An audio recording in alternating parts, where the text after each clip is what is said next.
মোদির পুতুল সরকার বাংলাদেশে পতন হবে, শিলংয়ের সেই ঘেটুপুত্র সালাউদ্দিনের পতন হবে, আমেরিকার পুতুল পুত্র সেই ফরেন মিনিস্টার খলিলের পতন হবে। এদের পরে যারা মুজিববাদের নব্যদূষর তাদের বাংলাদেশে পতন হবে ইনশাআল্লাহ। আজকে আমরা যখন এখানে কথা বলছি তখন সীমান্তের কাঁটাতারের ওইখানে আমাদের অসংখ্য ভাই বন্ধুরা নিজেদের নিরাপত্তা নিয়ে উদ্বিগ্ন হয়েছে যে কখন ভারত থেকে একটি খুনি সন্ত্রাসী গোষ্ঠী এসে তাদের বোন বাচ্চা প্রিয় সন্তানকে যে কোনো সময় খুন করে চলে যেতে পারে। ইতিমধ্যে বিভিন্ন জায়গায় বক্তব্য হয়েছে, আমাদের যিনি ভারতের কমিশনার থেকে শুরু করে বাংলাদেশের রাষ্ট্রদূত হিসাবে এসেছেন উনি বলেছেন ভারতের 160 কোটির সাথে বাংলাদেশের 20 কোটি যোগ করে দিয়েছেন। আমরা তাদের সাথে উদ্দেশ্যে বলতে চাই, বাংলাদেশের 18 থেকে 20 কোটি জনতা, পশ্চিমবঙ্গের 10 থেকে 12 কোটি জনতা, আসামের 1.5 থেকে 2 কোটি জনতা, তেমনিভাবে মণিপুর থেকে এই বাংলা ভূখণ্ডের বদ্বীপে যত অঞ্চল রয়েছে সেখানের জনসংখ্যাকে যদি আমরা হিসাব করি 32 থেকে 35 কোটি জনতারও আমরা দায়িত্ব নিতে সক্ষম এবং আমরা দায়িত্ব নিতে চাই। যদি তোমরা আমাদেরকে সেই আকাশ দেখাতে চাও যে অভিন্ন আকাশের স্বপ্ন, সেই অভিন্ন আকাশের স্বপ্ন ভঙ্গ তোমরা করেছো 1947 সালে, যখন আমরা একটি ভারত স্বপ্ন নিয়ে বেঁচেছিলাম যে আমরা ঐক্যবদ্ধভাবে ভারতে একই গঙ্গা একই জলে বসবাস করে একই পানিতে বসবাস করে নিভৃতে এখানে থাকবো। তোমরা সেইখানে মুসলিম কার্ড খেলে আমাদের উপরে নিপীড়নের নির্যাতনের স্টিম রোলার চালিয়েছিল। আমরা বাধ্য হয়ে স্বাধীনতার আওয়াজ তুলে সেই একই জায়গায় আজকে উপনীত হয়েছি। নতুন করে যে স্বপ্ন তুমি আমাদেরকে দেখাচ্ছ সেই স্বপ্ন তোমরা 47-এ ভঙ্গ করেছ। এই যা ইতিহাস চলে গিয়েছে নতুন করে মুসলমান এবং বাংলাদেশ ভারতের সাথে একীভূত হওয়ার যে অখণ্ড ভারতের যে স্বপ্ন, সেই স্বপ্নে আমরা কখনো ঐক্যবদ্ধ হব না। এবং তোমরা যে স্বপ্ন দেখো তোমাদের সেই স্বপ্ন দিবা স্বপ্নেই থেকে যাবে, বাস্তবে কখনো হবে না। যদি বাস্তবে হওয়া সম্ভব, যেটা আমাদেরকে ভাসানী বলে গিয়েছিলেন, পশ্চিমবঙ্গ আমার, আসামও আমার, মণিপুরও আমার, এই বদ্বীপ পুরোটাই হলো আমাদের।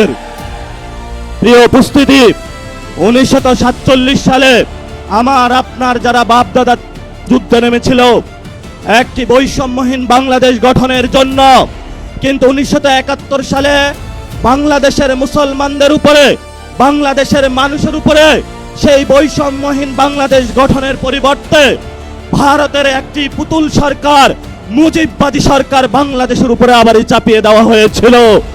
যেই মুজিববাদী সরকার গত 53 বছরে আমাদের উপরে জুলুম নির্যাতন করেছিল, আমরা স্বপ্নে আকাঙ্ক্ষা দেখেছিলাম 24-এ আমরা রক্ত দিয়েছিলাম ভারতীয় যে বয়ান সেটা থেকে বের হয়ে একটি স্বাধীন পররাষ্ট্রনীতির মধ্য দিয়ে যাব। সাথে সাথে সেই রক্তের হোলি খেলায় ভারত আমাদের সেই শহীদ ওসমান হাদি ভাইকে শহীদ করে দিয়েছে, অসংখ্য ভাইকে শহীদ করে দিয়েছে। নতুন করে যখন আমরা স্বপ্ন দেখেছিলাম মুজিববাদী বয়ান থেকে বের হয়ে বাংলাদেশের একটি স্বপ্ন নিয়ে ইসলাম এবং সার্বভৌমত্বের আহ্বান নিয়ে আমরা সামনে এগিয়ে যাব, তখনই আমরা দেখতে পেলাম যার বাপ বলেছিল উই রিবল, তারই সন্তান মুজিববাদের পথ ধরে মোদের কাছে আবার নজরানা দেওয়ার চেষ্টা করতেছে। প্রিয় বিএনপি, প্রিয় তারেক রহমান, আমরা আপনাদেরকে স্পষ্ট বার্তা বলতে চাই, আপনার যদি মুজিববাদে যাওয়ার ইচ্ছা হয় আপনি আওয়ামী লীগ থেকে বড় মুজিববাদী হইতে পারবেন না।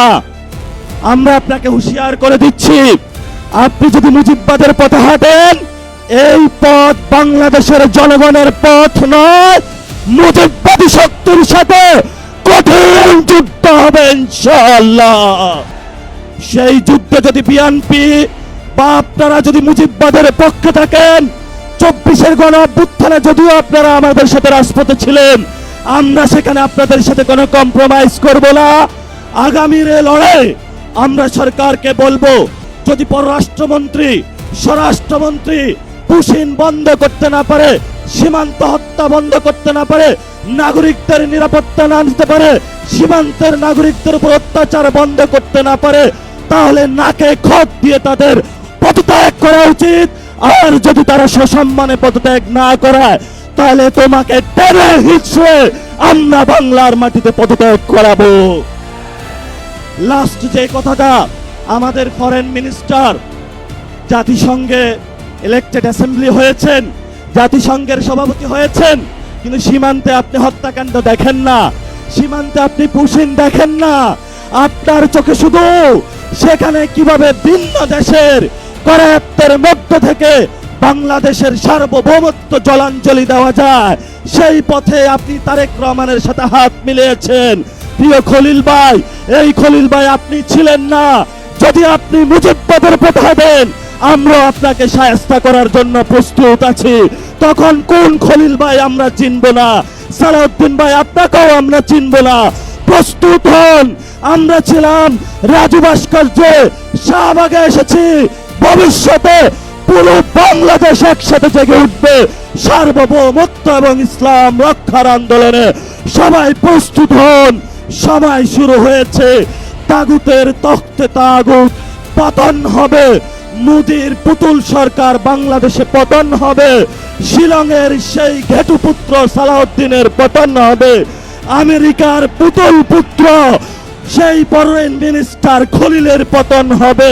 এদের পরে যারা মুজিববাদের নব্য দূষর, তাদের বাংলাদেশে পতন হবে ইনশাআল্লাহ।